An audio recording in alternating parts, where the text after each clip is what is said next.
Assalamualaikum warahmatullahi wabarakatuh. Kami dari kelompok 6 ingin mempresentasikan Kerajaan Sunda dari awal mula hingga akhir kehancurannya. Langsung saja. Apa itu Kerajaan Sunda?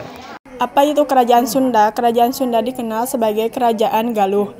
Kerajaan yang pernah berdiri di wilayah yang sekarang menjadi Provinsi DKI Jakarta, Jawa Barat, Banten, sebagian barat Jawa Tengah, dan sebagian wilayah selatan Sumatera.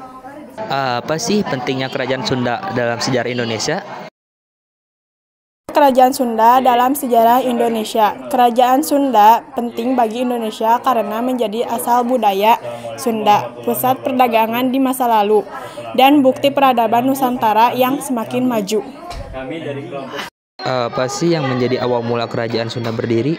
Mula berdirinya Kerajaan Sunda. Kerajaan Sunda diperkirakan berdiri sekitar abad ke-7. Setelah runtuhnya Kerajaan Tarumanegara.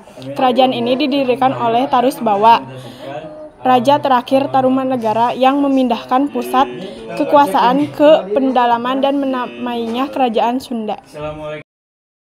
Siapa sih kerajaan pertama yang mengakui Kerajaan Sunda? Kerajaan pertama yang mengakui Kerajaan Sunda adalah Kerajaan Sriwijaya. Hubungan antara Kerajaan Sunda dan Sriwijaya bisa dilihat dari jalur perdagangan dan catatan-catatan kuno yang menunjukkan adanya interaksi dagang. Siapa sih tokoh-tokoh terkenal yang ada di Kerajaan Sunda? Di Kerajaan Sunda yaitu yang pertama Sri Maharaja Tarusbawa. Sri Maharaja Tarusbawa adalah raja ke-13 Tarumanegara sekaligus pendiri dan raja pertama Kerajaan Sunda. Yang kedua yaitu Sanjaya Harisdharma. Ialah raja Kerajaan Sunda Galuh Kalingga atau Mataram kuno. Baginda menjadi raja Kerajaan Sunda yang kedua dan raja Kerajaan Galuh yang kelima pada tahun 723 serta raja Kerajaan Kalingga Mataram kuno pada tahun 732. Yang ketiga yaitu Rakyat Banga. Apa saja peran sosial dan budaya Kerajaan Sunda? Peran sosial dan budaya Kerajaan Sunda. Peran sosial dan budaya Kerajaan Sunda yang masih terasa sampai sekarang yaitu bahasa Sunda, adat sopan santun, kesenian tradisional seperti angklung dan wayang golek, gotong royong, dan filosofi hidup silih asah, silih asih, silih asuh. Apa saja faktor-faktor keberhasilan Kerajaan Sunda? Faktor-faktor keberhasilan Kerajaan Sunda. Yang pertama yaitu letaknya yang strategis. Yang kedua, sistem kerajaan yang teratur, dan terakhir yaitu pemimpinnya yang bijaksana. Apa dampak Kerajaan Sunda bagi Indonesia? Dampak-dampak Kerajaan Sunda di Indonesia. Yang pertama, mewariskan budaya Sunda. Yang kedua, menguatkan nilai sosial, khususnya kepada orang-orang Sunda. Dan terakhir, berperan dalam penyebaran agama dan budaya Nusantara. Apa yang menjadi penyebab kehancuran Kerajaan Sunda?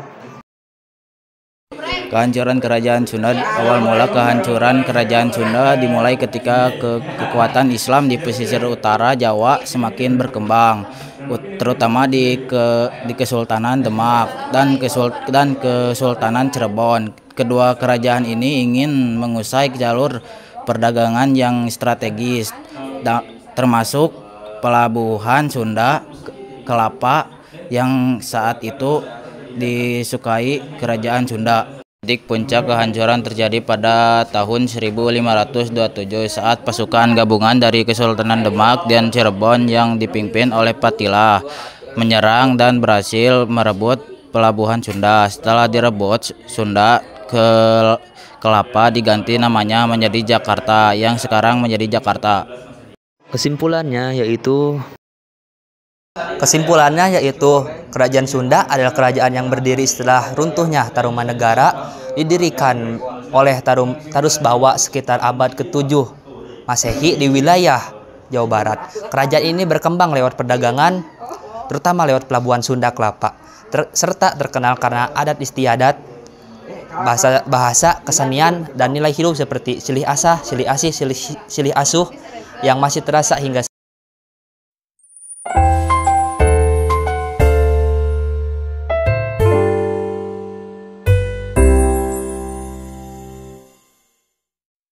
Thank you.